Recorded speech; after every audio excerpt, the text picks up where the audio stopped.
अस्सलामुअलैकुम, very good morning, welcome to new Pakistan. मैं हूं आपके साथ अनवार खाबर। सबसे पहले खेल के मैदान से अच्छी खबर शामिल करेंगे, जहां पाकिस्तान के लिए सबसे बड़ी खुशखबरी यह है कि तारीख में पहली बार Pakistani football team FIFA World Cup qualifiers के दूसरे राउंड में पहुंच चुकी है। पाकिस्तान ने FIFA World Cup qualifier round में कंबोडिया को 1-0 से शिकस्त देकर फुटबॉल की तारीख में पहली बार दूसरे राउंड के लिए क्वालिफाई कर लिया है। पाकिस्तान स्पोर्ट्स कॉम्प्लेक्स इस्लामाबाद के जिन्ना स्टेडियम में खेले गए इस अहम मैच के ये मनाजिर आप हमारी स्क्रीन पर भी देख रहे हैं, जहां कौमी टीम ने अच्छी कारकर्दगी का मुजाहरा किया और कंबोडिया को 1-0 से शिकस्त दी है। और मैच का जो वाहिद गोल है वो 69वें मिनट में पाकिस्तान के हारून हामिद की जानिब से किया गया है। पाकिस्तान की इस शानदार कामयाबी पर जिन्ना स्टेडियम में हज़ारों शायकीन मौजूद थे, जिन्होंने इस बड़ी जीत का जश्न भी मनाया है। और ये पाकिस्तान में फ़ुटबॉल के जो चाहने वाले हैं उनके लिए एक बड़ी ही अच्छी खबर है कि अब अगर फ़ुटबॉल फेडरेशन ख्वाब गफलत छोड़ दे तो फिर पाकिस्तान फ़ुटबॉल में भी कुछ ना कुछ नाम पैदा कर सकता है। एक बहुत अहम कामयाबी है पाकिस्तानी टीम के लिए, बड़ी मेहनत की गई थी और हम देखते आए हैं कि फ़ुटबॉल को जिस तरह से निगलेक्ट किया जाता रहा है, अब शायद उस पर काम करने की बहुत ज़्यादा ज़रूरत है कि पाकिस्तानी जो टीम है उसको भी हम फीफा के मुकाबलों में देख सकते हैं। अब अगर फुटबॉल फेडरेशन इस पर काम करती हमें दिखाई दे तो जो ख्वाब गफलत है उसको छोड़ दे तो पाकिस्तानी टीम फुटबॉल में भी अपना नाम पैदा करने की भरपूर सलाहियत रखती है। जिस तरह से खिलाड़ियों ने कल का मैच खेला है, ये बड़ा ही इंपॉर्टेंट मैच था जहां कौमी टीम ने कंबोडिया को 1-0 से शिकस्त दी है। और मैच का ये वाहिद गोल था जो 69वें मिनट में हुआ, पाकिस्तान के हारून हामिद ने किया। इसके साथ साथ मैं बात करना चाहूँगा क्रिकेट वर्ल्ड कप के हवाले से, जहाँ हमने देखा कि अपसेट का सिलसिला जारी है और बड़ी ही अहम कामयाबी नीदरलैंड को मिली है साउथ अफ्रीका के खिलाफ। अब तक हम देखते आए थे कि साउथ अफ्रीका बहुत अच्छा परफॉर्म कर रहे थे, बड़ी अग्रेसिव और अटैकिंग क्रिकेट वो खेलते दिखाई दे रहे थे। उन्होंने जिस तरह से ऑस्ट्रेलिया को हराया है और बाकी मैचेस अपने खेल रहे हैं, जिस फॉर्म में वो नजर आ रहे थे, ये एक्सपेक्ट नहीं किया जा रहा था कि नीदरलैंड से वो हार जाएंगे। तो अभी भी किसी भी टीम के लिए कोई ऐसी परेशानी नहीं है जैसे पाकिस्तान के लिए कहा जा रहा था कि इंडिया के बाद जब से मैच आ रहे हैं टीम का मोराल काफी डाउन लग रहा है, हमारा मैच अगला ऑस्ट्रेलिया से होने वाला है, तो कभी भी पासा पलट सकता है, गेम का हालात बदल सकते हैं। जिस तरह से कल नीदरलैंड ने बड़ा एक अपसेट किया है। पहले हमने देखा कि अफगानिस्तान ने रवायत डाली थी, इंग्लैंड को हराया था और अब साउथ अफ्रीका को ये शिकस्त मिली है नीदरलैंड के हाथों। एक्सपेक्ट नहीं किया जा रहा था ये सब, जिस तरह से ये मैच नीदरलैंड ने जीता है। बहुत इंपॉर्टेंट मैच था नीदरलैंड के लिए, उनकी बड़ी ज़बरदस्त रही है। आगे चलकर प्रोग्राम में इस हवाले से मजीद भी बात करेंगे। भी शामिल करते हैं टॉप स्टोरीज। एस्टैब्लिशमेंट से मुज़ाकरात, पीटीआई की सदर से दरख्वास्त। सर्दियों की आमद से पहले हुकूमत का अवाम पर गैस हमला और कंबोडिया को शिकस्त, पाकिस्तान ने फुटबॉल की तारीख बदल दी। सबसे पहले बात करेंगे इसराइल की जारियत के हवाले से। गजा पर इसराइली वहशियाना बमबारी जारी है, बल्कि इसमें इजाफा भी हो चुका है और रात गए जो इत्तलात मौसूल हो रही थी वो नाकाबिल यकीन थी। फ़ज़ाई हमला किया गया है फ़लस्तीन में मौजूद एक अस्पताल में, जहां 800 अफराद इस वक्त शहीद हो चुके हैं। इंतहाई अफसोसनाक ये खबर है जो कि हम अपने नाज़रीन के साथ शेयर कर रहे हैं। इंतहाई अफसोसनाक कार्रवाइयाँ की जा रही हैं इसराइल की जानिब से और ऐसा लग रहा है कि इसराइल को रोकने वाला कोई नहीं है। इसराइल की बर्बरियत की वजह से वहाँ इस वक्त इंसानी अलमिया जन्म ले रहा है। बमबारी के सबब जो इमारतें मलबे का ढेर बन चुकी हैं, इन इमारतों तले हजारों फलस्तीनी मलबे तले दबे हैं। जो फुटेजेस, जो तस्वीर फलस्तीन से मौसूल हो रही हैं, बच्चों को जिस तरह से मारा जा रहा है, इंतहाई अफसोसनाक है और आलमी बरादरी की खामोशी एक बहुत बड़ा सवालिया निशान है। 10 लाख फलस्तीनी इस वक्त दरबदर हो चुके हैं, बेघर हो चुके हैं। इसराइल ने जो वहशी तातारी थे उनकी यादें ताज़ा कर दी हैं। दुनिया को होलोकॉस्ट का सबक पढ़ाने वाले उन्होंने महज चंद रोज़ में ही 1000 फ़लस्तीनी बच्चों को शहीद किया है, जिसके मनाजिर पूरी दुनिया इस वक्त देख रही है और खामोश नज़र आ रही है। दूसरी तरफ इसराइल की जानिब से मज़ीद 21 अस्पताल खाली करने की वार्निंग भी जारी कर दी गई है। यानी कि हॉस्पिटल्स को जिस तरह से रात के निशाना बनाया गया, जिसमें 800 अफराद शहीद हुए हैं, जिसमें बच्चे हैं, ख़वातीन हैं, बुज़ुर्ग हैं, और अब वार्निंग ये जारी की गई है कि जो 21 अस्पताल हैं उन्हें भी खाली किया जाए, उन पर भी बम्बार्टमेंट की जाएगी ताकि वहाँ पर जो इलाज मुआलजे की की सहूलियात, कुछ सहूलियात दस्तयाब हैं, वो भी फ़लस्तीनियों के लिए ख़त्म हो जाएँ। 10,000 अफराद इस वक्त ज़ख्मी हैं, अस्पतालों में इस वक्त गुंजाइश नहीं है, इलाज मुआलजा बंद हो चुका है, हॉस्पिटल्स को टारगेट किया जा रहा है, भूख प्यास से शहादतों का खदशा बढ़ चुका है, लाशें रखने की वहाँ पर गुंजाइश नहीं है। और कल हमने आपके साथ खबर शेयर की थी कि किस तरह से आइसक्रीम ट्रक्स भिजवाए जा रहे हैं उन लाशों को रखने के लिए। अक़वाम मुत्तहिदा की जानिब से भी कहा गया है कि गज़ा में इंसानी ज़िंदगी का तस्वुर ख़त्म हो रहा है, लेकिन अक़वाम मुत्तहिदा में ही जब करारदाद रूस की जानिब से पेश की गई तो दूसरे ममालिक की जानिब से उसको वीटो कर दिया गया। इसराइली तैयारों ने गज़ा में अक़वाम मुत्तहिदा के गोदाम को भी निशाना बनाया और यहाँ जो खुराक का ज़ख़ीरा था उसको भी राख करके रख दिया गया है, यानी कि लोगों तक जो खुराक है वो भी अब नहीं पहुँच पा रही। और ये अक़वाम मुत्तहिदा का गोदाम था जिसको अब इसराइली तैयारों की जानिब से निशाना बनाया गया है ताकि यहाँ पर जो लोग मौजूद हैं उनको खाने पीने की जो अशिया फराहम की जा रही थी, अब वो जो ज़ख़ीरा है उसको भी तबाह बर्बाद कर दिया गया है। अब इसराइली फ़ौज क्या कर रही है और इसराइली पुलिस क्या कर रही है, वो इसराइली यहूदियों को मुसल्ला कर रहे हैं। जिससे हम देख रहे हैं कि जो मगरबी किनारे के महसूर अरब शहरी हैं बिलखुसूस उनको नए ख़तरात लाहक हो गए हैं। उधर 5 लाख जो लोग हैं वो शुमाली गज़ा से निकल चुके हैं। अमरीकी वज़ीर ख़ारजा ब्लिंकन अरब रियासतों के नाकाम और तूफ़ानी दौरे के बाद दोबारा तल अवीव पहुँच चुके हैं, क्योंकि जब उनके ये दौरे हुए तो हमने देखा उनको खातिर खा कामयाबी इसमें नहीं मिली, जहाँ उन्होंने अब इसराइली हुक्काम से बातचीत भी की है। अमेरिका सऊदी अरब और मिस्र से हमास की मजम्मत करवाने में भी नाकाम रहा है और अब हम देख रहे हैं कि अमेरिकी सदर के दौरा इसराइल की तस्दीक भी इस हवाले से हो चुकी है। और दूसरी तरफ जो फ़लस्तीन के सदर है महमूद अब्बास ने भी इस हवाले से ना कर दी है, उन्होंने अमेरिकी सदर से मुलाकात से इनकार कर दिया है। कोलंबिया ने इस तमाम तर सूरत हाल पर, गज़ा की जो गैर इंसानी सूरत हाल है उस पर इसराइली सफ़ीर को मुल्क बदर कर दिया है। इस तरह और दूसरी तरफ हम देख रहे हैं कि रूस भी जंग रुकवाने के लिए उन्होंने कोशिश की, सलामती काउंसिल में वो गए, करारदाद उन्होंने पेश की जिसे अमेरिका और उसके जो इत्तेहादी हैं उन्होंने नाकाम बना दिया है। तो ये वाज़े नज़र आ रहा है कि कौन जालिमों के साथ है और कौन उन लोगों के साथ है जिन पर ये जुल्म ढाए जा रहे हैं। सिफारती महाज पर ईरान ने भी इसराइल को बराह रास्त जंग में शिरकत की धमकी दी है।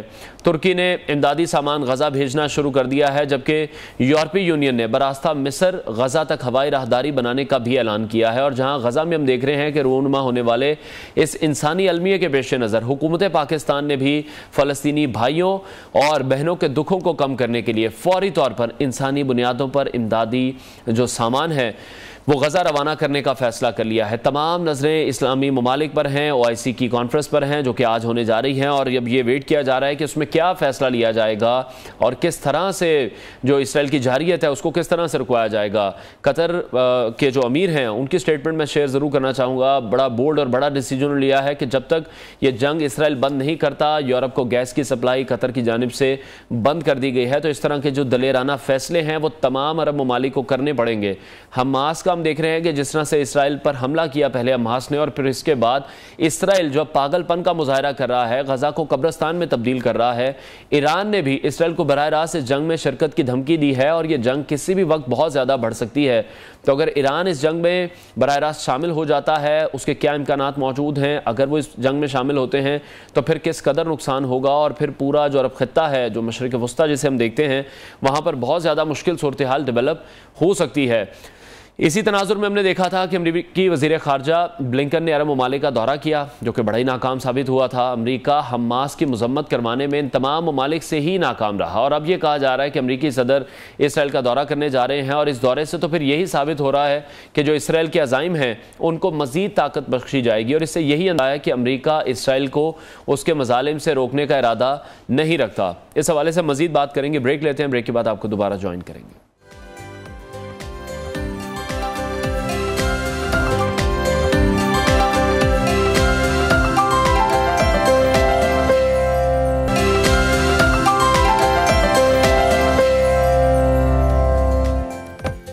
Welcome back. जैसे जैसे इलेक्शन करीब आ रहे हैं सियासी हलचल बढ़ती जा रही है। नून लीग की सियासी मसरूफियात इस वक्त नवाज शरीफ की वापसी से जुड़ी हुई हैं।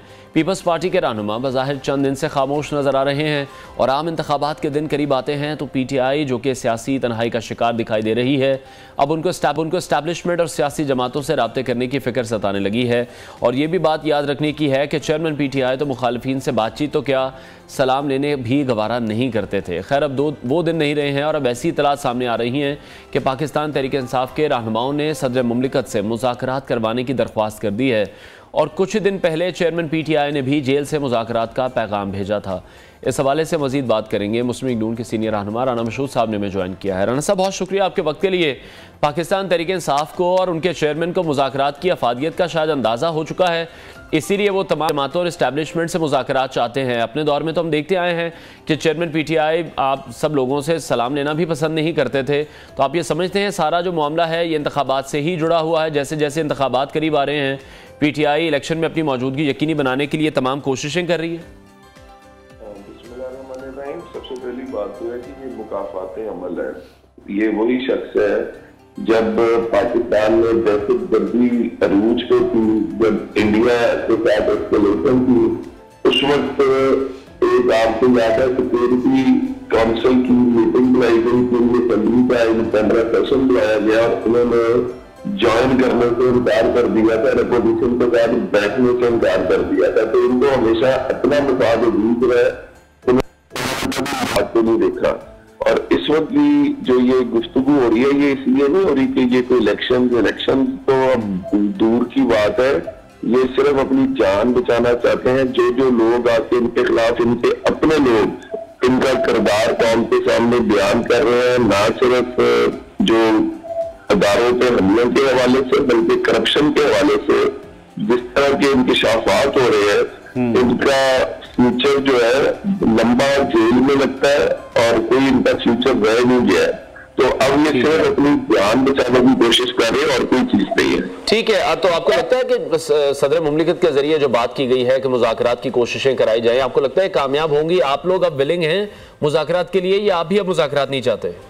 देखिए, मुज़ाकरात होते हैं सियासी जमातों के दरमियान। जिस तरह की गुफ्तगू सामने आ रही है, जिस तरह के इंकशाफात आ रहे हैं, ये तो दहशतगर्द और दहशतगर्दों से खास तौर पर जो पाकिस्तान के मुफादात के खिलाफ जाने वाले लोग, पाकिस्तान के अदारों पर हमले करने वाले लोग, पाकिस्तान के अदारों को कमजोर करने वाले लोग, दुनिया में बैठकर पाकिस्तान के खिलाफ साजिश करने वाले लोगों के साथ मुज़ाकरात नहीं होते हैं। मुज़ाकरात सियासी जमातों के दरमियान, सियासी कारकुनों के दरमियान होते हैं।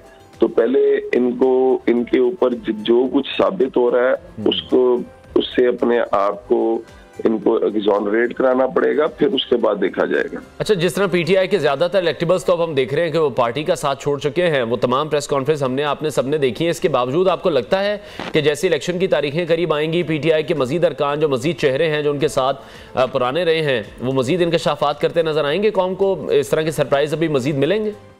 देखिए, मेरा अपना ख्याल है कि ये एक सियासी जमात नहीं थी और ये साबित होता जा रहा है, और ये सिर्फ मुफादात के लिए, अपने अपने मुफादात के लिए कुछ लोगों को इकट्ठा किया गया था। यही वजह है कि इतनी तेजी से लोग इनको छोड़ के जा रहे हैं। देखें, हमारे तो हम लोगों ने मुशर्रफ दौर का भी सामना किया, उससे पहले जब पीपल्स पार्टी और मुस्लिम लीग की एस्केलेशंस होती थी, उसको अगर आप देख लें, इमरान के 4 साल, ये वो शख्स है जिसने नैब को इस्तेमाल किया। मतलब चेयरमैन नैब के बयानात, उस वक्त का चेयरमैन नैब के बयानात मौजूद हैं कि मतलब मुझको इस्तेमाल किया गया और जिस वजह से किया गया वो भी सबको पता है। जिसने कहा कि मैं AC उतार दूंगा, मैं सबको जेल में डाल दूंगा। तो हमारे लोग तो कभी नहीं टूटे, मतलब बड़े बड़े। बिल्कुल राना साहब, तो यही मैं पूछना चाह रहा था कि आप लोगों की क्या ऐसी ट्रेनिंग है जो कि हम पाकिस्तान तहरीक इंसाफ में देख रहे हैं, जो इस पर लैक करती दिखाई दे रही है? आप लोगों पर भी पर्चे हुए, जेलें आप लोगों ने भी काटी हैं। राना सनाउल्लाह के हवाले से अगर बात करें, शाहिद खाकान अब्बासी को देख लें, ख्वाजा आसिफ को देख लें, तमाम लोग ही जेलों में रहे हैं पाकिस्तान तहरीक इंसाफ के दौर में। तो ऐसी क्या चीज़ थी जो आप लोगों को नहीं तोड़ सकी और इन लोगों को बड़ी जल्दी तोड़ गई? एक चीज होती है नजरिया। ये पाकिस्तान अल्लाह के फजल से ये मुल्क भी नजरिए की बुनियाद पे बना हुआ मुल्क है, और मुस्लिम लीग भी एक नजरिए की बुनियाद पर बनी हुई जमात है, और वो नजरिया पाकिस्तान की सलामती, खुशहाली और इस्तेहकाम का नजरिया है। तो हम अल्लाह के फजल से नजरियाती लोग हैं, नजरियाती वर्कर हैं।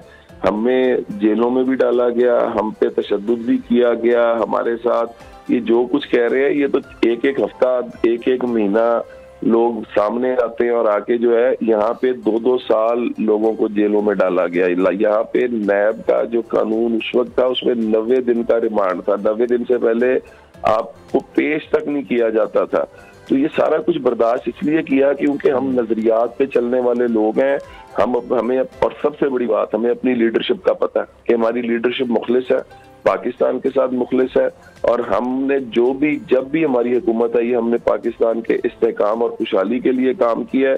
तो इसलिए अल्लाह के फजल से जितना मर्जी प्रेशर, जितना मर्जी तशद्दुद, हम अपनी जमात के साथ खड़े रहे हैं और आगे भी खड़े रहेंगे। ठीक है। अच्छा राना साहब, शहबाज शरीफ का ये कहना था कि अवाम के जो दुखों का हल है वो सिर्फ मुस्लिम लीग नून के पास है, लेकिन आप क्या समझते हैं इस हवाले से कि सबसे ज्यादा जो अवाम दुखी हुए वो शहबाज शरीफ के दौरे हुकूमत में ही हुए, जो 16 माह बड़ी मुश्किल में अवाम ने गुजारे हैं। अगर वो वजारत उज़्मा कबूल ना करते तो फिर ऐसा ना होता। वो जो बर्डन इस वक्त नून लीग पर है महंगाई के हवाले से, क्योंकि बार बार यही कहा जा रहा है मियाँ साहब वापस आ रहे हैं, उनकी वापसी के हवाले से भी आपसे पूछूंगा कि वो जब वापस आएंगे तो बयानिया क्या होगा कि हम जब आए 16 माह हमने काम किया, महंगाई तो हम नहीं कम कर सके बल्कि इतनी बढ़ा गए कि आम आवाम का जो जीना है वो मुश्किल हो गया। देखें, अब यही तो वो प्रोपेगेंडा है जिसकी बुनियाद पर इमरान खान और उसके हवारी सरवाइव करते रहे हैं। वो किस तरह कि जब 2017 में नवाज शरीफ साहब को हटाया गया था तो डॉलर 2017 तक हमने 100 रुपए से नीचे रखा था। जब नवाज शरीफ साहब को हटाया गया था तो पेट्रोल की कीमत देखें, महंगाई, इन्फ्लेशन देखें कहाँ पे थी, और ग्रोथ हमारी 6% से ऊपर जा रही थी। तो वहां से जो नोज डाइव पाकिस्तान को कराया गया और पाकिस्तान देखते देखते दिनों में IMF के चुंगल में फंसा। स्टेट बैंक को बकायदा लेजिस्लेशन करके IMF के मातहत किया गया। तो जो लैंड माइन्स थे वो तो ये बिछा गए थे। शहबाज शरीफ साहब का जो सबसे बड़ा कारनामा है ना, एक चीज ज़हन में रखिएगा, IMF की वो डील जो इमरान खान खुद करके फिर उसको सैबोटेज कर गए, उस डील को कामयाब करना, वरना आपने पाकिस्तान ने दुनिया में तन्हा हो जाना था और पाकिस्तान ने दिवालिया हो जाना था जिस तरह श्रीलंका हुआ। तो शहबाज साहब का जो सबसे बड़ा कारनामा मैं समझता हूँ, और कौम भी आगे समझेगी, कि उन्होंने IMF की डील को कामयाब करके पाकिस्तान को तन्हा नहीं होने दिया, पाकिस्तान को जो है दिवालिया नहीं होने दिया, और जो पॉलिसीज बनाई उसका अब जो आप देखेंगे उसका इम्पैक्ट आना शुरू हो गया। अब जो तेल नीचे जा रहा है, अब जो डॉलर नीचे जा रहा है, आपका ख्याल है कि ये दिनों के अंदर हुआ है? ये वो पॉलिसीज जो बनाई गई थी, जो SIFC जो बनाई गई और जिसकी इम्प्लीमेंटेशन जो शहबाज शरीफ साहब के दौर में बनी और जिसके ऊपर अब इम्प्लीमेंटेशन हो रही है, तो उसके समरात आना शुरू हुए। ठीक है। अच्छा, नवाज शरीफ की वापसी के हवाले से बात कर लेते हैं। 21 अक्टूबर को वापस आ रहे हैं, क्या प्लानिंग की जा रही है नून लीग की जानिब से? तलाल चौधरी ने बहुत बड़ी स्टेटमेंट दी थी कि मीनार पाकिस्तान में पाँव रखने की जगह नहीं होगी और मीनार पाकिस्तान भी हम भर देंगे। तो क्या एक्सपेक्टेड है, कितने लोग निकाल पाएंगे? जब हमने मीनार पाकिस्तान का इंतखाब किया था तो हमारा था कि मीनार पाकिस्तान जो हालात हैं उसके अंदर इंशाल्लाह ताला मीनार पाकिस्तान भरेगा। अब मैं आपको बता रहा हूँ, क्योंकि हम अब अवाम में फिर रहे हैं, हम लोगों से बात कर रहे हैं, लोगों को उम्मीद की आखिरी किरण नवाज शरीफ साहब नजर आते हैं। लोगों को पता है कि ये जो 21 अक्टूबर का खिताब है, ये पाकिस्तान की खुशहाली तरक्की का रोड मैप है जो नवाज शरीफ साहब ने देना है। तो मैं आज आपको कह रहा हूँ अल्लाह के फजल से कि मीनार पाकिस्तान पर जो इज्तिमा होने जा रहा है, ये पाकिस्तान का नहीं दुनिया के तारीखी इज्तिमात में से एक इज्तिमा होने जा रहा है। यहाँ पे इंसानों का ठाठे मारता समुंदर होगा। यहाँ पर आपको नौजवान नजर आएंगे, यहाँ पर आपको बुजुर्ग नजर आएंगे, यहाँ पर आपको ख्वातीन नजर आएंगी। तो हम देखेंगे कोई 8-10 लाख बंदा इकट्ठा कर पाएगी नून लीग? एक सियासी और प्रैक्टिकल मतलब आदमी हूँ मैं, आपको बड़ा दावा नहीं करूंगा। मैंने आपको एक बात कही है कि आज तक इस तरह का इज्तिमा आपने दुनिया के बड़े इज्तिमात में से एक इज्तिमा होगा और पाकिस्तान की तारीख का तो ये सबसे बड़ा इज्तिमा होगा। ठीक है। तो तैयारियां जो हैं वो तो भरपूर इस हवाले से की जा रही हैं। यही अब देखा जा रहा है कि नवाज शरीफ जिस तरह से उन पर मुकदमात हैं, उन मुकदमात का भी सामना करेंगे। जो आईन और कानून के हवाले से जो मामलात हैं उनको भी पूरा किया जाएगा। जमानत पहले ही हो जाएगी या फिर आकर गिरफ्तारी देंगे, उस हवाले से भी ज़रा क्लियर कीजिएगा। नहीं है। मैं आपको बहुत क्लैरिटी के साथ बताऊं, जो नवाज शरीफ साहब के खिलाफ केसेस हैं, उनकी नाअहली जो है, पार्लियामेंट ने जब बिल पास कर दिया कि 5 साल से ज्यादा नाअहली नहीं हो सकती, उसको चैलेंज नहीं किया गया उसके ऊपर, तो वो जो है वो फाइनलिटी अटेन कर चुका हुआ है। और नवाज शरीफ साहब ना सिर्फ अहल हैं बल्कि उन जो लीगल प्रोसेस है वो आके कंप्लीट करेंगे और इंशाल्लाह ताला चौथी दफा वजीर आजम बनेंगे। ठीक है, बहुत शुक्रिया। मुस्लिम लीग नून के रहनुमा राना मशहूद हमारे साथ इन कॉन्वर्सेशन थे। नाज़रीन, ब्रेक लेते हैं, दोबारा ज्वाइन करेंगे। Stay with us.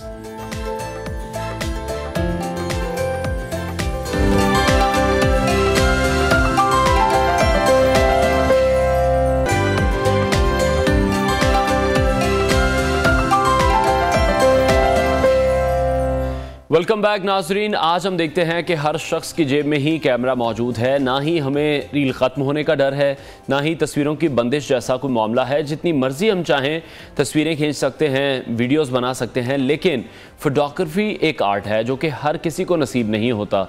तस्वीर खींचना मुकम्मल तौर पर एक फ़न है। फोटोग्राफर कैमरे की आंख से दुनिया को देखता है और उससे हर मंजर में सबात की तलाश होती है और वो हर वक्त तुला होता है कि कुछ भी अछूता नज़र आ जाए, कुछ डिफरेंट हो, उसकी तस्वीर बनाई जाए, उससे फेमस हुआ जाए। फोटोग्राफर कोई भी हो, उसके लिए कैमरे का जो किरदार है वो तो नाकाबिले फरामोश होता ही है, क्योंकि कैमरा तस्वीर के अच्छे रिजल्ट में तो मदद देता है, लेकिन कैमरा कितना ही अच्छा क्यों ना हो, अगर आप में वो फ़न मौजूद नहीं है तो फिर आप एक अच्छी तस्वीर नहीं खींच सकते। तो फोटोग्राफी सीखना भी एक अमल है। एक फ़ोटोग्राफ़र भी तस्वीर खींचने के लिए अच्छे कैमरे का मोहताज नहीं होता, क्योंकि कैमरा सिर्फ तस्वीरें क्लिक कर रहा है, वो आइडियाज़ अपने साथ नहीं लेकर आता। वो जो इनोवेशन है तस्वीरें खींचने की वो अपने साथ नहीं लेकर आता, बल्कि ये फ़ोटोग्राफ़र ही है जो कि दुनिया और जो इर्द गिर्द का माहौल है उसको मुख्तलिफ नज़रिए से देखता है। तो फ़ोटोग्राफी आप किस तरह से सीख सकते हैं और किस तरह से आप एक अच्छे फ़ोटोग्राफ़र बन सकते हैं, आज हमें स्टूडियोज़ में ज्वाइन किया है विजुअल आर्टिस्ट हैं कैसर हफीज़ तकी साहब। कैसर, बहुत शुक्रिया आपके वक्त के लिए। सबसे पहले तो मैं यही आपसे जानना चाहूँगा कि किस तरह से जो फ़ोटोग्राफ़र हैं वो दुनिया को किस आंख से देखते हैं। कैमरा तो ज़ाहिर बात है बहुत ज़्यादा इंपॉर्टेंट है, लेकिन उसके बाद सबसे ज़्यादा ज़रूरी चीज़ क्या है? देखिए, सबसे ज़रूरी चीज़ फोटोग्राफर के लिए जो है वो कैमरा, मेरा ख्याल है कैमरा से भी सबसे पहले इंपॉर्टेंट चीज़ है लाइटिंग की अंडरस्टैंडिंग। आपके एक बहुत लाइव एग्जांपल आपके सेट के ऊपर है, इतनी खूबसूरत लाइटिंग आप लोगों ने सेट पे की हुई है, तो इसी वजह से आप लोगों का जो शो है या आप लोगों का सेगमेंट है वो इतना ज़्यादा जो है वो पॉपुलर हो रहा है। तो लाइटिंग मेरा ख्याल है बहुत इंपॉर्टेंट चीज़ होती है किसी भी फोटोग्राफर के लिए, और लाइटिंग को सीखना। लेकिन अच्छा कैमरा भी यकीनन वो आइडियाज़ को बेहतर बनाने में किरदार अदा करता है। जिस तरह से आजकल हम देख रहे हैं जो मॉडर्न कैमराज आ चुके हैं, फंक्शन बहुत ज़्यादा हैं, फोटोग्राफर्स के लिए बहुत ज़्यादा कन्वीनियंट हुआ है, बहुत ज़्यादा इजी हुआ है अच्छी तस्वीरें क्लिक करना। डेफिनेटली जाहिर है, देखें कैमरा नो डाउट अब जिस तरह से जो है एडवांसमेंट हो रही है, टेक्नोलॉजी में नई नई चीज़ें आ रही हैं, अब डेफिनेटली अब तो इवन आपके फ़ोन के कैमराज इतने एडवांस हो चुके हैं कि उसके थ्रू आप जो है वो पूरी फिल्म्स को शूट कर सकते हैं, प्रोफेशनल कमर्शियल काम कर सकते हैं। तो नो डाउट कैमराज जो हैं उसके इनोवेशन या उसकी टेक्नोलॉजी जो है उसके एडवांसमेंट से बहुत फ़र्क पड़ रहा है, लेकिन अगेन स्टिल बात वहीं पर है कि camera is just a tool. असल चीज जो क्रिएटिविटी है वो एक आर्टिस्ट की होती है, एक बेसिकली बंदे की होती है जो उस कैमरा को यूज कर रहा है। अच्छा, बिल्कुल जिस तरह से आपने मोबाइल फिक्र किया, ऑब्वियसली कैमरा एक टूल के तौर पर ही वो काम कर रहा है। हमारे पास जिस तरह से फोन्स में कैमरास मौजूद हैं, तो आप क्या समझते हैं जो तस्वीर खींचने के बुनियादी उसूल क्या होने चाहिए? जैसे हम एक दूसरे की मोबाइल में तस्वीर खींचते हैं तो सबसे पहले किस चीज़ का ध्यान रखना चाहिए? जब आप बेसिकली कोई भी पिक्चर ले रहे होते हैं, क्योंकि मैं फोटोग्राफी करता भी हूँ और फोटोग्राफी पढ़ाता भी हूँ यूनिवर्सिटीज़ वगैरह में, तो ये सवाल जिस तरह आपने पूछा, इस तरह बहुत से स्टूडेंट्स का हमेशा से स्टार्टिंग से यही सवाल होता है कि हमने अगर फोटोग्राफी करनी है और हमने अच्छी फोटोग्राफी किस तरह से हम कर सकते हैं। तो उसके लिए जो पहली बेसिकली आपने जो सबसे इंपॉर्टेंट चीज़ होती है वो ये कि आपने कैमरा को जो कंपोजिशन वाइज है, कैमरे के जो एंगल्स हैं उसको आपने अंडरस्टैंड करना होता है। क्योंकि देखें, जब आप बेसिकली किसी भी सब्जेक्ट को कैमरा पर लेकर आते हैं तो हर सब्जेक्ट की एक सर्टेन रिक्वायरमेंट होती है कि जी आपने उसको बेसिकली इस तरह से कंपोज करना है, उसको आपने स्लिम दिखाना है, उसको आपने ज्यादा ग्लोरीफाई करके दिखाना है, ज्यादा खूबसूरत करके दिखाना है। तो वो सारा कुछ जो है कैमरा कंपोजिशन के साथ, कैमरा एंगल्स के साथ। अच्छा, ये तो पता चल गया कि जाहिर बात है सिर्फ कैमरे का ही अच्छा होना जरूरी नहीं है, आप में खुद में भी एक आर्ट होना चाहिए, फन होना चाहिए, और पिक्चर उतारने के लिए भी किसी भी खास जगह की भी जरूरत नहीं होती। हर कदम पर हम देखते हैं कि हजारों तस्वीरें जो हैं वो हाथ बांधे खड़ी होती हैं, सिर्फ वो आंख चाहिए जो जो उन तमाम लम्हात को कैप्चर कर सके। बिल्कुल, नो डाउट। अब तो देखें, बल्कि अनवार अगर आपने एक चीज़ नोट की हो तो अब एआई का एक नई टेक्नोलॉजी आ चुकी है और एआई के साथ जो है वो एक बहुत नई जो है वो जिद्दत आ रही है। अब इस वक्त मैं अपने स्टूडेंट्स को भी हमेशा ही कहता हूँ, बल्कि देखने वालों को मैं ये कहूँगा कि आप फोटोग्राफी के साथ एआई को लाजमी इनकॉर्पोरेट करें, बिकॉज आर्टिफिशियल इंटेलिजेंस जो है वो इतनी ज़्यादा स्ट्रॉन्ग हो गई है कि अब आपकी तस्वीरों में अगर आप आर्टिफिशियल इंटेलिजेंस को साथ जो है वो ऐड कर लेते हैं तो आप wonders, you can do wonders, to be very honest. आप बहुत कुछ कर सकते हैं, आपके पास एंडलेस अपॉर्चुनिटीज हो जाएंगी। तो अब वही चीज है कि कैमरा है, आप हैं, और प्लस आपके पास बिल्कुल आपने सही कहा, एआई की बहुत ज्यादा जिद्दत आ चुकी है चीजों में। अच्छा, बहुत सारे जैसे फील्ड्स हैं उनमें डिफरेंट डिपार्टमेंट्स होते हैं, उनकी ब्रांचेस होती हैं। फोटोग्राफी की भी बहुत सारी ब्रांचेस हैं, बहुत सारी शाखें हैं। आपका फोकस ज्यादा किस पर रहता है? आपको किस पर ज्यादा काम करना पसंद है? नो डाउट, डेफिनेटली जाहिर है फोटोग्राफी जो है वो एक बहुत बड़ा मीडियम है, उसमें बहुत सारी जो है वो आपके पास ऑप्शंस हैं। जब मैं बेसिकली ट्रेनिंग्स भी कर रहा होता हूँ तो मैं हर किसी को यही चीज़ मेक श्योर करवाता हूँ कि आपने इस चीज़ को कंफर्म करना है कि जब आप फोटोग्राफी में आते हैं तो आपको ये चीज़ लाइन क्लियर होनी चाहिए कि आप किस स्पेसिफिक एरिया में अपने आप को स्पेशलाइज करना चाह रहे हैं, इंस्टेड ऑफ कि आप कहें जी कि आप जैक ऑफ ऑल बन जाएं और मास्टर ऑफ नन हो, तो उसका कोई फायदा नहीं। जिस तरह अगर मैं आपने मेरे हवाले से पूछा है तो मैंने बेसिकली जो है I have done my specialized in portraiture from UK, और मैं पोर्ट्रेट्स के ऊपर जो है स्पेशलाइज्ड है, और पोर्ट्रेट में भी मेरा एक बड़ा स्पेसिफिक एरिया है। कैसे जिस तरह से आजकल शादी सीजन चल रहा है, स्टार्ट हो गया है, जोरों शोरों से जारी है, जो वीडियोग्राफी है, फोटोग्राफी है, वो करते हुए किन बातों को ज़हन में रखना चाहिए और किस तरह से जो लोग हैं वो किस तरह से सिलेक्शन कर सकते हैं? दूल्हा दुल्हन के लिए बहुत इंपॉर्टेंट दिन ये होता है, किस तरह से वो सिलेक्शन करें फोटोग्राफर की? नो डाउट, जाहिर है, डेफिनेटली ये तो बहुत इंपॉर्टेंट चीज़ होती है। मैं हमेशा यही कहता हूँ कि देखें, जब आप बेसिकली एक इवेंट करते हैं, शादी का एक इवेंट करते हैं, तो आप बहुत एक हैवी इन्वेस्टमेंट कर रहे होते हैं। उसमें आपका लाइक ड्रेसेस होते हैं, आपकी कैटरिंग होती है, आपकी लाइक सर्विसेज होती हैं, वो सब चीज़ें जो हैं वो with the passage of time वो सब चीज़ें हिस्ट्री हो जाती हैं। लेकिन जो सिर्फ मेमोरीज रहेंगी या सिर्फ जो लाइफ टाइम आप आगे शेयर कर सकते हैं अपनी जनरेशन के साथ, वो आपकी पिक्चर्स होंगी और आपके वो वीडियोज़ के इवेंट्स होंगे। तो उसके लिए डेफिनेटली आप जब किसी भी फोटोग्राफर को या किसी भी वीडियोग्राफर को हायर करते हैं तो आपके पास ये चीज अश्योरिटी होनी चाहिए कि वो बंदा जो है वो प्रोफेशनली काम कर रहा है, इंस्टेड ऑफ कि आप सिर्फ बजट पे कॉम्प्रोमाइज करें कि जी बजट आपका जो है वो लो बजट के अंदर चीजों को मैनेज हो जाए। क्योंकि लो बजट में वही बात है कि कम खर्चा आप कर लेंगे तो कल को आपको रिजल्ट की क्वालिटी नहीं मिलेगी। ठीक है, बहुत शुक्रिया विजुअल आर्टिस्ट कैसर हमारे साथ इन कॉन्वर्सेशन थे। नाजरीन, और बिल्कुल वो दुरुस्त कह रहे थे कि जब भी आप फोटोग्राफर की सिलेक्शन करते हैं, इस हवाले से आपको सिर्फ पैसे नहीं बचाने चाहिए, देखना चाहिए कि क्वालिटी का काम कौन कर रहा है। जाहिर बात है आजकल जिस तरह से technology day by day change होती जा रही है, आर्टिफिशियल इंटेलिजेंस को भी हम देख रहे हैं कि वो भी इस काम में एडअप होता जा रहा है और तस्वीर की जो खूबसूरती है उनको बढ़ाने के लिए इस्तेमाल उसको किया जा रहा है। लेकिन स्टिल कैमरा एक टूल के तौर पर ही मौजूद है। जो आर्ट है तस्वीरें खींचने का, जाहिर बात है वो फ़न लोगों के पास मौजूद है तो वो तस्वीर बहुत बेहतर तरीके से खींचते हैं। नाज़रीन, ब्रेक लेते हैं, हेडलाइंस के बाद आपको दोबारा ज्वाइन करेंगे, साथ रहिए।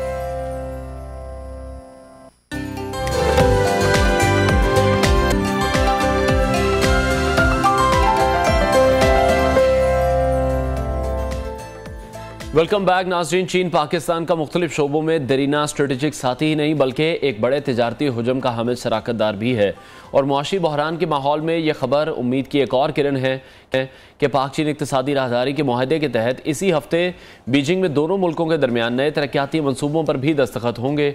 ये मनसूबे 15 से ज़ायद हैं। नए मनसूबों में इंफ्रास्ट्रक्चर, तवानाई और दीगर बहुत से ऐसे शोबे हैं जहाँ पर 11 स्कीम्स भी इसमें शामिल हैं। आज भी तीसरे belt and road initiative forum का इनेकाद हो रहा है। निगरान वज़ीर आज़म अनवारुल हक काकड़ चीनी वज़ीर आज़म शी जिनपिंग की खुसूसी दावत पर इस फोरम में शिरकत कर रहे हैं। दूसरी जानिब वफाकी हुकूमत की जानिब से रिटायर्ड मुलाजमीन को जो पेंशन की अदायगी का बिल है उसका बढ़ता हुआ बोझ कम करने के लिए पेंशन स्कीम 2023 में अहम तरामीम करने का फैसला किया गया है। रिटायर्ड मुलाजमीन की वफ़ात के बाद फैमिली पेंशन की मुद्दत 10 साल तक मुकर्रर करने की तजवीज़ है। ताहम वफ़ात पाने वाले रिटायर्ड मुलाजिम का कोई भी जो बच्चा है वो माजूर होने की सूरत में गैर मुअय्यना मुद्दत के लिए उसे फैमिली पेंशन दी जाएगी। एक तरफ हम देख रहे हैं कि पेट्रोल की कीमत में कमी हुई है तो दूसरी तरफ इक्तसादी जायजे से कबल गैस की जो कीमत है वो सर्दी से कबल ही 100% बढ़ाने का फैसला कर लिया गया है। और हर साल हम कुछ इसी तरह के डिसीजंस देखते हैं, क्योंकि सुई गैस की कीमत ना बढ़ाने से 185 अरब रुपए और घरेलू सारिफीन के लिए RLNG की कीमतें ना बढ़ाने से 21 अरब का शॉर्टफॉल होगा। डॉलर की कीमत की बात करें तो रुपए के मुकाबले में डॉलर की मुसलसल कमी देखने में आ रही है। अब तक डॉलर 43 रुपए तक गिर चुका है और अब शबर जैदी साहब भी कह रहे हैं कि डॉलर की कीमत 250 रुपए तक आ सकती है। पाकिस्तान में टैक्स वसूलियों की बात करें तो ये कहा जा रहा है कि सूबों में हम आहंगी ना होने की वजह से टैक्स वसूली कम हो रही है। इसी हवाले से मजीद बात करेंगे। माहिर मईशत एहसन मलिक साहब ने हमें ज्वाइन किया है। शुक्रिया आपके वक्त के लिए। वज़ीर आज़म इस वक्त मौजूद हैं बेल्ट एंड रोड इनिशिएटिव के हवाले से, वहाँ पर शिरकत के लिए चीन में मौजूद है। आप क्या देख रहे हैं जो वहाँ पर फैसले किए जा रहे हैं? बार बार यही बात की जाती है कि पाकिस्तान के जो मुश्किल हालात हैं उनमें मदद के लिए अगर कोई आगे आता है तो वो सिर्फ चाइना ही होता है। कितना अहम दौरा देख रहे हैं पाकिस्तान के इस मुआशी हालात के तनाजुर में? बिस्मिल्लाहिर्रहमानिर्रहीम। अनवार, चाइना जो है वो आपको पता है हमारा टाइम टेस्टेड फ्रेंड है और हर मुश्किल वक्त में चाइना ने हमें सपोर्ट किया है। बट हमारा ही ये इशू रहा है कि हम एक साइड को चूज नहीं कर पाते। कभी हम अमेरिका की तरफ टिल्ट होता है, कभी चाइना की तरफ होता है। अभी मैं ये समझता हूँ ये बड़ा खुश आइंद है जो प्राइम मिनिस्टर वहां पर गए हुए हैं और ये जो सी पैक के लिए हम इनिशिएटिव्स ले रहे हैं इसका पॉजिटिव इम्पैक्ट आएगा। और जैसे अभी आपने अपने इंट्रो में बताया कि डॉलर 250 तक आने का चांस है। शायद अगर आपको याद हो जो लास्ट आपके साथ प्रोग्राम किया था उसमें मैंने ऑलरेडी ये प्रेडिक्ट किया था कि ये डॉलर जो है वो 250 तक आ जाएगा।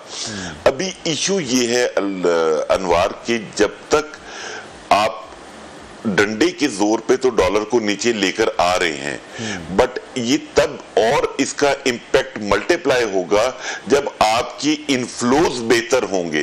आपकी इनफ्लोज तब बेहतर होंगे जब आपकी या तो एक्सपोर्ट बढ़े या आपकी रेमिटेंसेस बढ़े। अब रेमिटेंसेस बढ़ाने का जो तरीका है, एक तो वो था कि आपकी मार्केट रेट का और बैंक रेट का डिफरेंस बहुत था तो लोग हुंडी हवाला यूज कर रहे थे। अब वो गैप कम हो गया है तो आपकी कुछ तो इम्पैक्ट आएगा। बट आप अभी भी जो मैं देख रहा हूं या जो नजर आ रहा है वो ये कि अभी भी हम एक कंपोनेंट को इसमें निगलेक्ट कर रहे हैं, स्पेशली SIFC में। आपने काफी चीजें उसमें एड ऑन की हैं, स्पेशल इन्वेस्टमेंट फैसिलिटेशन काउंसिल में, लेकिन जो चीज इमीडिएटली फॉरेन रेमिटेंस को अट्रैक्ट कर सकती है that is real estate sector, जो कि इमीडिएटली, और मैं काफी ऐसे ग्रुप्स को जानता हूं, कंपनीज को जानता हूं जो कि यहां पे इन्वेस्ट करना चाहते हैं, जो कि फॉरेन रेमिटेंस यहां पे आएगी। ठीक है, ऐसे सब एक चीज आपने ही कही है, उसी तरफ मैं पहले आना चाहूंगा। जिस तरह से आप ये कह रहे हैं कभी हमारा झुकाव अमेरिका की तरफ हो जाता है, कभी चाइना की तरफ हो जाता है। अच्छा, एक तरफ तो हम IMF के साथ खड़े हैं, वो तो हमारी मजबूरी है कि वो मुआहदे हमें करने पड़े हैं जो जिस मुआशी बहरान का हमें सामना है। दूसरी तरफ चीन के साथ मुआशी मामलात हैं, इन दोनों को साथ लेकर चलना पाकिस्तान के लिए बिल्कुल आसान नहीं होगा। जी अनवार, बिल्कुल IMF की जो टर्म्स एंड कंडीशंस हैं, और अभी हमारी फाइनेंस मिनिस्टर साहिबा भी इस वक्त मराकश में हैं और उनकी बातचीत चल रही है। कोई हम इस चीज को थोड़ा सा रिविजिट करना चाह रहे हैं। जो हमारा बेसिकली थर्ड इंस्टॉलमेंट है उसकी अर्ली हम चाहते हैं कि अगर वो हमें रिलीज हो जाए, इसके ऊपर बातचीत हो रही है। और उसके बाद जो चाइना है, चाइना बेसिकली हमें जिस तरीके से हमें लेकर चलता है, हम उस साइड, हमें उससे उम्मीद ये होती है, मतलब जब भी हमें कोई प्रॉब्लम आती है हम चाइना की तरफ देखते हैं, क्योंकि सऊदी अरब और UAE जिस तरीके से बिहेव किया है उसमें चाइना ने बेहतर परफॉर्म किया है। तो हमें चाइना की तरफ अपना टिल्ट रखना चाहिए और वो इन्वेस्टमेंट भी आएगी और एम्प्लॉयमेंट भी क्रिएट होगी। ठीक है, अभी जिस तरह से पेट्रोलियम मसनूआत में हमने देखा एक बड़ी कमी हुई है, आवाम को एक रिलीफ मिला है, ये कमी आलमी हालात के हवाले से है। आलमी मंडी में जो तेल की कीमतें हैं उनका असर हमने देखा। आपको लगता है ये ज्यादा अरसे तक रहेगा या फिर दोबारा भी इसमें इजाफा हो सकता है? अनवार, अगर ये अल्लाह ना करे ये इसराइल और फलस्तीन की वॉर प्रोलॉन्ग करती है तो फिर इसके बढ़ने के चांसेस हैं। और मेरे एक और चीज जो मैं इस गवर्नमेंट से रिक्वेस्ट करूंगा कि आपने बहुत अच्छा किया ये जो पेट्रोल में रिलीफ दिया लोगों को, बट लोगों तक ये रिलीफ शिफ्ट नहीं हो रहा है, पास ऑन नहीं हो रहा है। जो कमोडिटीज हैं उनकी प्राइसेस वहीं पे खड़ी हैं। बिल्कुल, खुदारा आप कोई ऐसा मैकेनिज्म बनाएं कि और ऐसा सब एक पैटर्न बन चुका है कि जैसे ही पेट्रोल की प्राइसेस बढ़ती हैं तो फौरन से चीजों की प्राइसेस बढ़ा दी जाती हैं, खा वो चीजें इंपोर्ट कर रहे हो, खा वो चीजें हम यहां बना रहे हो। लेकिन जैसे ही प्राइसेस कम होती हैं, जिस तरह से पेट्रोल की प्राइस कम हुई है या डॉलर हमने देखा है नीचे आया है, उसका रिजल्ट हमें नहीं मिल रहा। अगर हम गाड़ियों की बात करते हैं, बाइक्स की बात करते हैं, तो ये तमाम चीजें डॉलर से कनेक्टेड हैं। डॉलर कम हो रहा है लेकिन इन चीजों की प्राइसेस कम नहीं हो रही। यहां पे अनवार नेग्लिजेंस है। ये जो इंटरिम गवर्नमेंट का सेटअप है, प्रोविंशियल सेटअप है, इन लोगों को थोड़ी सी पेन लेनी होगी और अपने दफातर से बाहर निकल के ऑन ग्राउंड थोड़ा सा होमवर्क करना होगा। क्योंकि थोड़ा सा हमारी जो अवाम भी है, जो बिजनेसमैन कम्युनिटी है, वो भी आपने देखा होगा ये डंडे के जोर पे चलते हैं। जब तक इनको डंडा नहीं पड़ेगा ये प्राइसेस नीचे नहीं लेकर आएंगे। हमारे जितने भी डिप्टी कमिश्नर साहिबान हैं तमाम डिस्ट्रिक्ट्स में, उनको बाहर निकलना चाहिए और प्राइस कंट्रोल कमेटीज बनानी चाहिए और उसका इंपैक्ट पब्लिक पे जाएगा तो रिलीफ आएगा। ठीक है, लेकिन अच्छा एक और गिला भी हुकूमत से किया जा रहा है। हर साल हम देखते हैं जैसे अगर गर्मी से पहले बिजली के प्राइसेस बढ़ा दिए जाते हैं, सर्दी से पहले गैस के प्राइसेस बढ़ा दिए जाते हैं। अभी भी यही किया गया है। एक तरफ पेट्रोल तो सस्ता कर दिया लेकिन गैस में की कीमतों में 100% इजाफा कर दिया गया है। गैस मौजूद भी नहीं है फिर भी कीमतें बढ़ाई जा रही हैं। अनवार बेसिकली इसमें मैं ये समझता हूं कि जो भी हमारी साइड से टीम निगोशिएट कर रही थी आईएमएफ के साथ, और प्लस आपने जो मैकेनिज्म बनाया हुआ इस वक्त मुल्क में, ये उसकी सजा मैं और आप भुगत रहे हैं। बात ये है कि आपकी ये जो गवर्नमेंट्स हैं, पॉलिटिकल गवर्नमेंट्स, ये क्यों नहीं टैक्स नेट बढ़ाती? जिनके जो शरीफ लोग हैं जो टैक्स पे कर रहे हैं, आप उन्हीं के ऊपर उनको प्रेस करते जाते हैं। मतलब इस वक्त को अप्रोक्सीमेटली 3 मिलियन रिटेलर्स हैं जो कि टैक्स नहीं पे कर रहे। इनको टैक्स नेट में क्यों नहीं लाया जा सकता? ऐसा मैकेनिज्म क्यों नहीं बैठ के बनाया जा सकता कि आप रिटेलर्स को जो कि 3 मिलियन के करीब हैं, उनको एक नॉमिनल टैक्स के ऊपर आप टैक्स नेट में ले आए, ताकि बात यह है कि आपके पास 2 ऑप्शन है, या आप टैक्स की परसेंटेज बढ़ा के रेवेन्यू जनरेट कर ले, या आप टैक्स की परसेंटेज कम करके उसकी बेस बढ़ा लें। तो ये हमारे यहाँ जो सबसे आसान तरीका समझा जाता है वो ये है कि टैक्स की परसेंटेज को बढ़ा दिया जाए। ठीक है, हम देख रहे हैं कि जो टैक्स कलेक्शन है उसको बेहतर अभी नहीं कर पा रहे हैं। अच्छा, दूसरी तरफ जो बचत करने का सवाल है कि हुकूमत बचत किस तरह से करे, अब वो बोझ डालने लगे हैं। जो पेंशन्स के बारे में कहा जा रहा है, जो तरमीम करने हुकूमत इस वक्त जारी है, इसका आप समझते हैं हुकूमत को तो फायदा होगा ही? क्या यही सूरत हाल बेहतर है? जो सरकारी मुलाजमीन हैं वो तो फिर इस पर बड़ा सख्त रद्द-ए-अमल देंगे। अनवार इसकी अंदर भी ना थोड़ी सी आईएमएफ की इन्वॉल्वमेंट है, क्योंकि आपने जो आईएमएफ के साथ कमिटमेंट की वो थी 9.4 ट्रिलियन की कलेक्शन की। अब आईएमएफ प्रेशराइज कर रहा है कि नहीं, आप इसको 10.4 ट्रिलियन करें। वो जो 1 ट्रिलियन है उसके लिए ये बजाय राइट लेफ्ट करने के, अगर ये सिर्फ लोगों को टैक्स नेट में टैक्स की परसेंटेज नीचे लेके बेस को बढ़ा लें तो हम काफी बेहतर परफॉर्म कर सकते हैं। इसी तरह अगर हम डॉलर जो बड़ी मिकदार में लोगों के पास अभी भी घरों में अवेलेबल है, अगर हम उसका आईएमएफ से कोई रास्ता ले लें कि उनको थोड़ा सा इंसेंटिव पे करके डॉलर को रियल एस्टेट और स्टॉक एक्सचेंज के अंदर ओपनिंग दी जाए, तो मैं समझता हूं कि हमारी इकोनॉमी बेहतर परफॉर्म कर सकती है। ठीक है, बहुत शुक्रिया माहिर मईशत एहसन मलिक हमारे साथ इन कॉन्वर्सेशन थे। नाजरीन, ब्रेक लेते हैं, ब्रेक के बाद आपको दोबारा स्टे विद अस।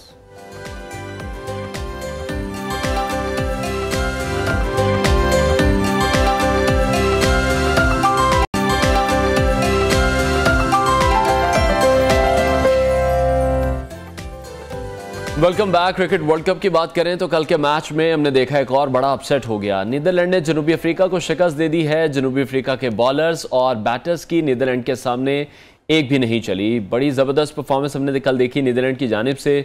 जनूबी अफ्रीका ने टॉस जीतकर पहले बॉलिंग का फैसला किया। नीदरलैंड के जो बैटर्स थे उन्होंने जनूबी अफ्रीका के बॉलर्स का जमकर मुकाबला किया और 43 ओवर्स के मैच में 245 का टोटल उन्होंने खड़ा कर दिया। इसके बाद हम बात करेंगे international cricket council Pakistan cricket team के जो डायरेक्टर हैं मिकी आर्थर के बयान का जायजा भी लेगी। मिकी ने वर्ल्ड कप में भारत के खिलाफ पाकिस्तान के मैच को भारतीय क्रिकेट बोर्ड की एक बाहमी सीरीज की तरह करार दिया था, जिस पर उन पर काफ़ी तनकीद भी की गई।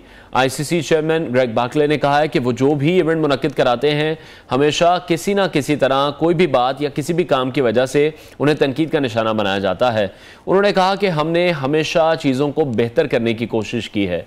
दूसरी जानिब खबरें ये आ रही हैं कि कौमी टीम के 4 से जो 5 खिलाड़ी हैं वो बीमार हुए हैं। भारत में सीने के वायरल इन्फेक्शन की वजह से चंद खिलाड़ी बीमार हुए और ये कहा जा रहा था कि चंद खिलाड़ियों को शदीद चेस्ट इन्फेक्शन की बदौलत तेज़ बुखार भी रहा है, जिसमें उसामा मीर भी शामिल हैं जो कि 5 दिन बीमार रहे, वो करंतना में भी रहे हैं। उसामा मीर के कोविड डेंगू के अलावा जो बाकी तमाम टेस्ट हैं वो भी नेगेटिव आ चुके हैं। और साथ बेंगलोर से ये भी खबरें भी आ रही हैं कि ऑस्ट्रेलिया के खिलाफ ग्रीन शर्ट्स के साहा मुकाबले से कबल ओपनर फ़खर जमान और लेग स्पिनर उसामा मीर अब मुकम्मल फिट हो चुके हैं। उधर कौमी क्रिकेट टीम के साबिक middle order batter Mohammad Yusuf ने बाबर आजम को क़यादत से हटाने पर शुएब मलिक को तनकीद का निशाना बनाया। उन्होंने कहा यह गैर ज़रूरी है, वर्ल्ड कप इस वक्त जारी है, इस वक्त इस तरह की कोई बातें नहीं करनी चाहिए, टीम को सपोर्ट करना चाहिए। इस हवाले से मजीद बात करेंगे साबिक चीफ सेलेक्टर हारून रशीद साहब ने हमें ज्वाइन किया। हारून साहब बहुत शुक्रिया। आपके मैच के हवाले से तो बात करेंगे, अभी आईसीसी की जानिब से जो स्टेटमेंट है मिकी आर्थर से मुताल्लिक, आप इस स्टेटमेंट को किस तरह से देख रहे हैं? ये एक बयान उनकी तरफ से आया और हमने देखा कि ग्राउंड में क्या कुछ नहीं हुआ, पाकिस्तान ने इस हवाले से कंप्लेन भी की है। आप इस मामले को किस तरह से देखते हैं? ऑब्वियसली जी देखें, हम तो यही फील करते हैं कि जो क्रिकेट का जो खेल है उसको खेल के तौर पे लेना चाहिए और अच्छे खेल को पजीराई मिलनी चाहिए कि कोई भी टीम अच्छा खेल रही हो। बदकिस्मती से यानी ये एक्सपेक्टेड था कि जब हम भारत में जाएंगे तो हमें इस किस्म की हॉस्टाइल क्राउड मिलेगा जो हमें काफी कुछ बातें करेगा।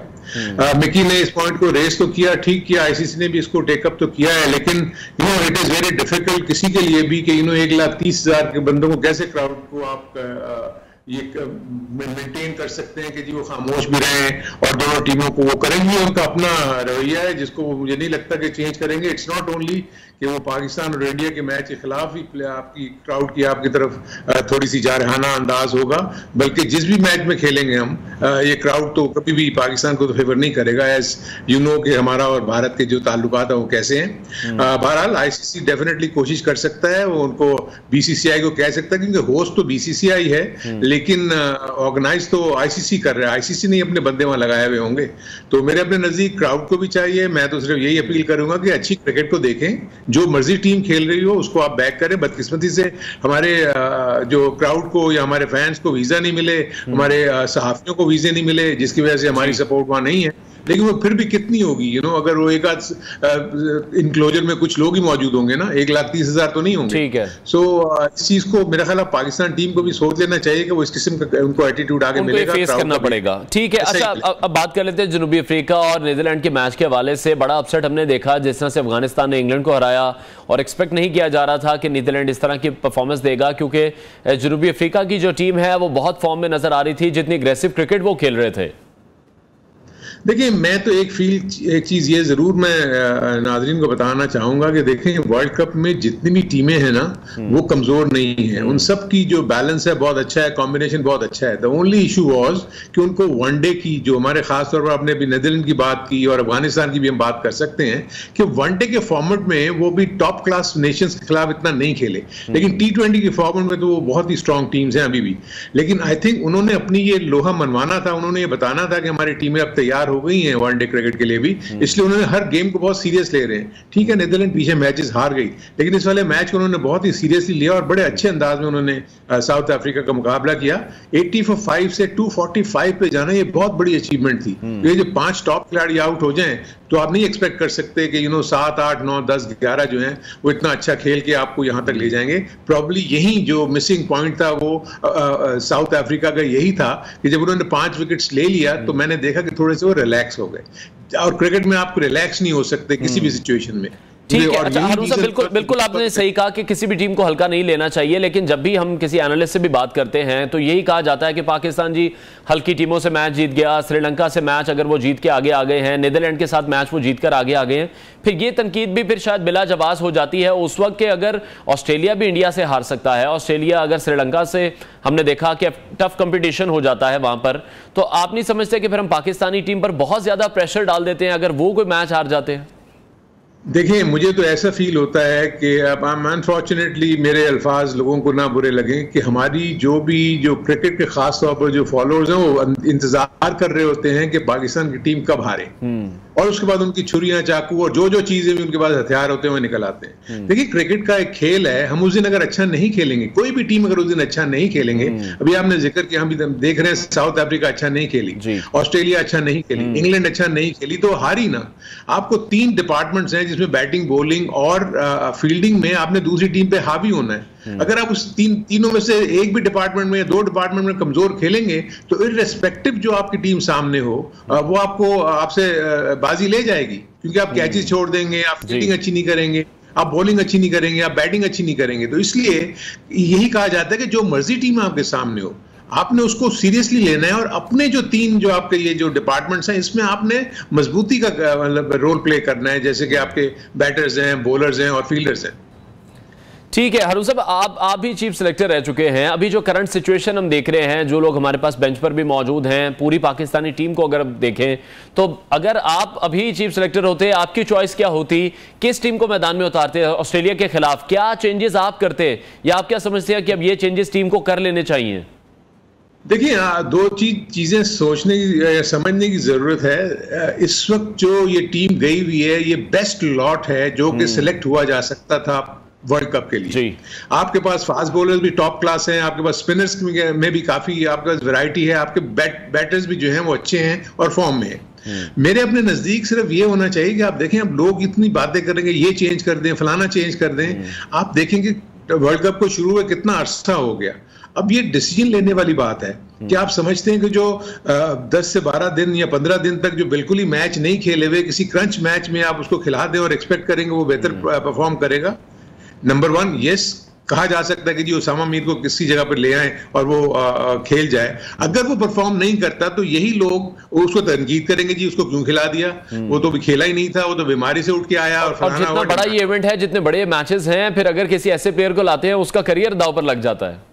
जी एग्जैक्टली, ये दूसरी चीज ये है कि देखें ना, अब मसला ये है कि हम तो यार हजारों मील दूर बैठे हुए ना, हमें तो पाकिस्तान के कैंप में जो इस वक्त वहां सिचुएशन है इसको सबसे बेहतर कौन जान सकता है? जो टीम मैनेजमेंट है, जो कोचेस हैं, जो वहां पर मैनेजर्स हैं, उनको पता है कि उनके प्लेयर्स की इस वक्त मेंटल और फिजिकल सिचुएशन क्या है, और उसमें से वो जो बेस्ट समझेंगे, क्योंकि उनको देखे ना रोजाना नेट करते होंगे, रोजाना वो सारी चीजें करते होंगे, उनको नजर आ रहा होगा कि कौन किसके बैट पे बॉल आ रहा है, किसका बॉल बड़ी अच्छी लाइन पे गिर रहा है और कौन उनको तंग कर सकता है। तो अगर वो समझते हैं कि 1 से 2 तब्दीलियों की जरूरत है किसी भी मैच में, रिस्पेक्टिव के अगला मैच आ रहा हो या उससे आगे वाले मैचेस होंगे, तो वक्त के साथ साथ उनको पता है कि उनके सारे मैचेस इंपॉर्टेंट हैं, तो रिस्क लेना चाहिए या नहीं लेना चाहिए, ठीक है, उनका डिसीजन है। हम तो आफ्टर थॉट्स है ना, हमारे तो आफ्टर इफेक्ट्स होते हैं कि जो चीज हो जाती है उसके ऊपर हम फिर अपनी राय देते हैं। ठीक है। अच्छा, अब जिस तरह से हमने देखा फिजिकल परफॉर्मेंस की आप बात कर रहे हैं, हमारे तमाम जो बॉलर्स हैं वो भी हमें जरा आउट ऑफ द फॉर्म दिखाई दे रहे हैं, और बार बार यही बात की जा रही है कि अगर शाहीन की बात कर लें, हारिस की बात कर लें, तो अभी उनकी जो फिटनेस है वो 60 to 70% है, बॉलिंग में उस तरह से दमखम नहीं नजर आ रहा। आप इससे एग्री कर रहे हैं? देखिए, एक चीज अपने ज़हन में रखें कि बॉलर्स को अपनी फॉर्म लाने के लिए भी तो 2-3 मैचेस चाहिए ना। अब आप क्या समझते हैं, मैं ये कह रहा हूँ कि हमारा तमाम का तमाम फोकस अपनी टीम पे होता है। क्या ऑस्ट्रेलिया के फास्ट बॉलर्स अच्छे नहीं है? क्या साउथ अफ्रीका के फास्ट बॉलर्स अच्छे नहीं है? क्या उन्होंने इंग्लैंड के फास्ट बॉलर्स अच्छे नहीं है? उन्होंने अच्छी बॉलिंग की। ये रिदम में आने में थोड़ा सा मैं मानता हूं कि शाहीन अफरीदी की जो शुरू के 2-3 ओवर का स्पेल में जिसमें 1-2 विकेट से ले दे रहे हैं, अभी उनकी लाइन और लेंथ नहीं बन रही, और वो जो इन स्विंगिंग उनका जो आता है जिसमें पहली विकेट ले लेते हैं वो भी नहीं ले सक रहे। लेकिन आप कैसे डिनाई कर सकते हैं उन्होंने पिछली जो परफॉर्मेंसेस दी हुई हैं और कह देंगे नहीं ये प्लेयर खत्म हो गया, ऐसे तो नहीं हो सकता। आपको उन्हीं को ही कॉन्फिडेंस देना होता है। देखिए पिचेस अच्छी हैं, बैटिंग के लिए अच्छी हैं, बॉल इतना ज्यादा स्विंग नहीं कर रहा, वहां देख रहे हैं ना सीम कर रहा है। तो जो ऐसी पिचेस के ऊपर तो आपको तो रन्स पड़ेंगे ना यार। दूसरी तरफ जो बैट्समैन है वो कोई कमजोर बैट्समैन, वो भी तो अपनी मुल्क की सबसे मतलब मजबूत तरीन टीमें हैं ना जो खेल रही हैं इस वक्त, तो वो कोशिश यही करेंगे। ठीक है। और हारून साहब, जिस तरह से हमारा स्पिनिंग डिपार्टमेंट है वो हम देख रहे हैं काफी अरसे से स्ट्रगल करता हमें दिखाई दे रहा है। दिस इज वन इशू जो आपने बिल्कुल ये सही जो पॉइंट आउट किया, ये एक इशू है जो कि बहुत कॉज ऑफ कंसर्न है। शादाब ऑफ लेट देखिए, अब अगर आप दोनों कोई भी इनकी हिस्ट्री को नहीं देख रहा कि शादाब और नवाज पिछले 1 साल 1.5 सालों में अनफिट रहे हैं, वनडे क्रिकेट बहुत कम खेले हैं। नवाज तो बगैर क्रिकेट खेले हुए ही एशिया कप के स्क्वाड में भी आ गया था, और क्योंकि वो साउथ अफ्रीका में उसकी इंजरी हील हो रही थी। अब जो लोग अनफिट होकर बाहर हो जाते हैं उनको आने के बाद कुछ मैचेस चाहिए होते हैं। बदकिस्मती से उस पीरियड में पाकिस्तान में क्रिकेट नहीं थी, सिर्फ उन्होंने नेट्स के ऊपर बॉलिंग की है, मैच बॉलिंग नहीं की हुई। सो आई एम प्रीटी श्योर कि देखें आप इनके ऊपर कॉन्फिडेंस करेंगे ही तो ये आगे डिलीवर करेंगे ना। आप इतना ज्यादा उनके ऊपर प्रेशर डाल देंगे कि जी इनको निकाल दें, ये कर दें, वो कर दें, और खुदा ना खास्ता नया लड़का अगर आगे नहीं करता, मैं तो कहता हूं अगर आप समझते हैं जो टीम मैनेजमेंट वहां, अगर वो समझती है कि there is a need of a change, तो वो जरूर करें। इसमें किसी किस्म का कोई हर्ज नहीं है। अगर आप इनको लेते हुए भी हार रहे हैं तो वो वैसे भी इंशाल्लाह हार जाएगी, यू नेवर नो। वो जो नया प्लेयर है वो अच्छा परफॉर्म करेगा। ठीक है, हम सब एक क्विक और लास्ट कमेंट आपसे मैं चाहूंगा ओपनिंग पेयर के हवाले से, और साथ ही साथ जो पाकिस्तान बहुत ज्यादा डिफेंसिव क्रिकेट खेलता है, डॉट बॉल्स हमने देखा जिसमें से 126 डॉट बॉल्स खेली गई, उस पर आपका कमेंट चाहूंगा। देखिए हर एक टीम का ना अपना अपना गेम प्लान है। पाकिस्तान के गेम प्लान में आप देखेंगे 345 भी तो चेज किया ना इसी स्ट्राइक रेट के साथ। सो ये कहना कि आपने जो टीम खिलाई है उनको पता है कि अगर उन्होंने पहले बैटिंग करनी है तो कितना टारगेट सेट करना है, और सेकंड जब बैटिंग करनी है तो किस एवरेज के साथ उन्होंने उस रन्स को चेज करना है। सो ये वहां की वो लोग प्रोफेशनल प्लेयर्स हैं, उनको पता है किस तरह डील करना है। जब रेट आस्किंग रेट बढ़ जाता है तो आपका स्ट्राइक रेट भी बढ़ जाता है। आपको थोड़ा सा बॉलर्स को रिस्पेक्ट भी देनी पड़ती है कि अगर वो अच्छा करें। सो मेरे अपने नजदीक ये बैट और बॉल का अच्छा मुकाबला है। पाकिस्तान में जो उम्मीद है कम बैक करेगा, एक अच्छा यूनिट है, अच्छी बैटिंग है, इंशाल्लाह फिक्र ना करें, इंशाल्लाह पाकिस्तान अच्छा करेगा इंशाल्लाह। बहुत शुक्रिया साबिक चीफ सिलेक्टर हारून रशीद हमारे साथ इन कॉन्वर्सेशन थे। नाजरीन ब्रेक लेते हैं, ब्रेक के बाद आपको दोबारा साथ रहिए।